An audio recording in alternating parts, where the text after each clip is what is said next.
ওরে ভাই ফাগুন লেগেছে বনে বনে, ডালে ডালে ফুলে ফুলে পাতায় পাতায় রে, আড়ালে আড়ালে কোণে কোণে।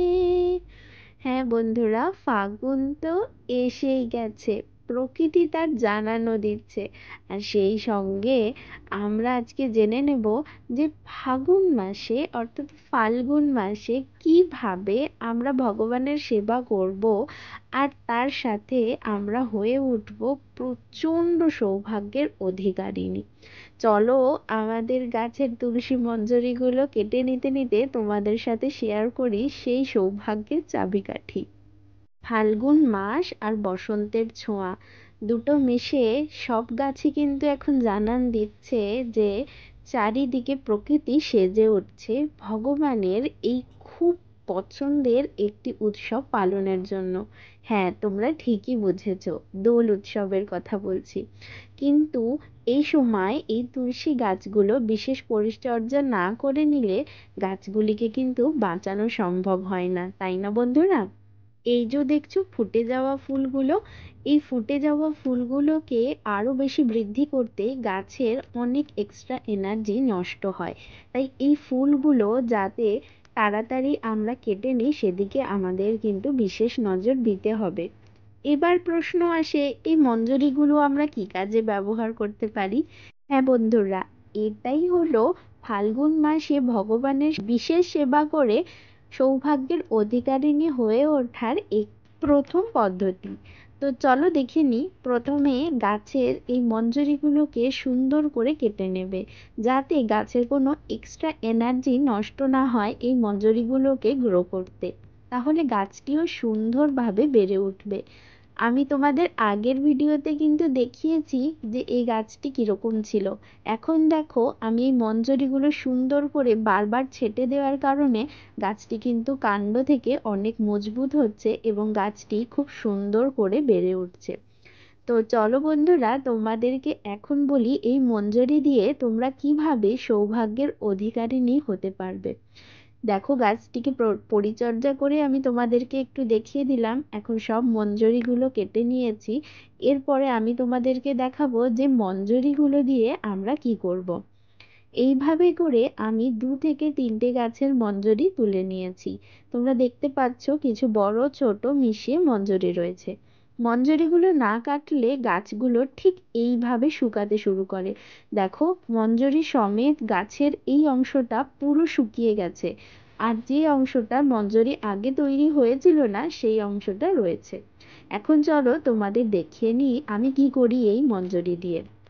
বেশ কিছু বড় মঞ্জরি আমি প্রথমে বেছে নিই, আর সেই মঞ্জরির মাঝখান দিয়ে আমি কিন্তু একটি সুন্দর মালা গেঁথে তৈরি করে নিই। ভগবানের সেবা করার জন্য এই সুন্দর মঞ্জরি দিয়ে মালা গেঁথে তোমরা যখন ভগবানকে পরাবে, সেই সুন্দর তুলসীর সুগন্ধে ভগবান খুবই প্রসন্ন হবেন এবং তোমাদের মন প্রাণ ভরে আশীর্বাদ করবেন। আর সেটাই তো আমাদের কাছে পরম সৌভাগ্য, তাই না বন্ধুরা? এখন চলো মালা গাঁথতে গাঁথতে তোমাদের সাথে শেয়ার করে নিই বাকি পদ্ধতিগুলো যেগুলো তোমাদেরকে সৌভাগ্যের চাবি এনে দিবে। চলো এখন আমরা জেনে নেব দ্বিতীয় পদ্ধতি। কাজের চাপে অনেকেই কিন্তু গোপাল সোনার নিত্য সেবায় ভগবানকে স্নান করানো এবং তাকে পোশাক পরিয়ে সুন্দর শৃঙ্গার করে দেওয়া সেটা করে উঠতে পারে না। কিন্তু আমি তাদেরকে রিকোয়েস্ট করব, অন্তত এই ফাল্গুন মাসটায় তোমরা সুন্দর করে গোপাল সোনাকে শৃঙ্গার করে দিও, সুন্দর করে স্নান করিয়ে একটা ভালো বস্ত্র পরিয়ে দিও। তাতেই কিন্তু ভগবান 2 হাত ভরে তোমাকে আশীর্বাদ করবেন। এখন তোমাদের বলবো তৃতীয় পদ্ধতি। এই পদ্ধতিটি খুবই সুন্দর এবং আমার বিশেষ পছন্দের। এটাও তোমাদের সাথে আজকে আমি শেয়ার করছি। দেখো বন্ধুরা, পঞ্চামৃত স্নান কিন্তু ভগবানের বিশেষ প্রিয়। আর এই ফাল্গুন মাসে যখন আমরা ভগবানকে পঞ্চামৃত দিয়ে বিশেষ পদ্ধতিতে স্নান করাই এবং ভগবানের সুন্দর করে সেবা করি, সেটা ভগবানের অতি প্রিয় হয়।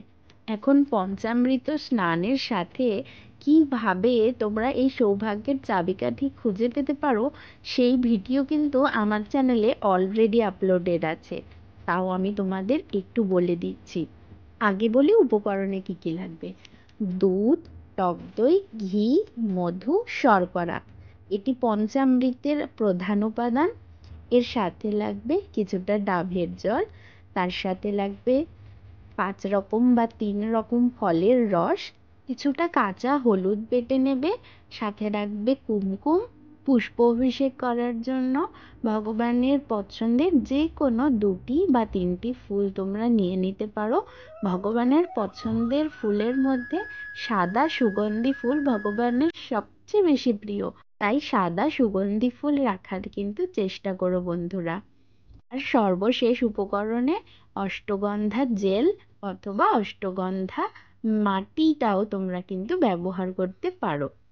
অষ্টগন্ধা মাটি তৈরি হয় ব্রজের মাটি আর তার সাথে গোলাপ ফুলের পাপড়ি শুকনো করে নিয়ে একটা মিশ্রণে তৈরি করা হয়। তো দেখো বন্ধুরা, কথা বলতে বলতে কিন্তু আমি পুরো এই মালাটা তৈরি করে নিয়েছি। এখন এতে অল্প গঙ্গা জল দিয়ে নিলাম। এখন আমাদের ছোট্ট সোনা কুড্ডু বাবুকে এটি আমি আজকে পড়াচ্ছি।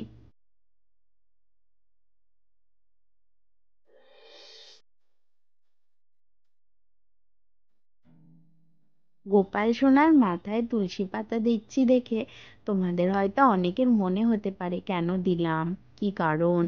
সত্যি কথা বলতে আমাদের বাড়িতে যে পুরোহিত মশাই আসেন, উনি নারায়ণের মাথায় তুলসী পত্র দেওয়ার একটা বিধি আমাদের বলেছিলেন। সেখান থেকে মা খুব অনুপ্রাণিত হয়ে মা গোপাল সোনার মাথায় রোজ একটি করে তুলসী পত্র দিয়ে যায়। তাই আমিও কখনো আর জিজ্ঞাসা করিনি বা সেই ব্যাপারটা ভেরিফাই করার চেষ্টা করিনি। যার যা বিশ্বাস বন্ধুরা। আর আমাদের গোপাল সোনাকে কি মিষ্টি লাগছে দেখো বন্ধুরা। তোমরা তুলসী মঞ্জরি আরো একভাবে ব্যবহার করতে পারো। এই দেখো, এরকম একটা ছোট্ট ডিপে নেবে। যদি তোমাদের কাছে এরকম ছোট ফুলদানি থাকে সেটাও ভালো, আর যদি না থাকে তাহলে এইরকম করেও তোমরা দিতে পারো। এই দেখো, ঠিক ফুলদানির মতো সুন্দর করে, যে তুলসী মঞ্জরিগুলো একটু বেশি ফোটা, সুন্দর সাদা সাদা ফুল দেখা যায়, সেই রকম সুগন্ধিওয়ালা তুলসী মঞ্জরিগুলো এখানে আমরা ফুলদানির মতো সাজিয়ে দিতে পারি। সেটাও আরো একটা পদ্ধতি। এছাড়াও আমরা তুলসী মঞ্জরি দিয়ে ভগবানের অন্যান্য সকল স্বরূপকে কিন্তু সাজাতে পারি।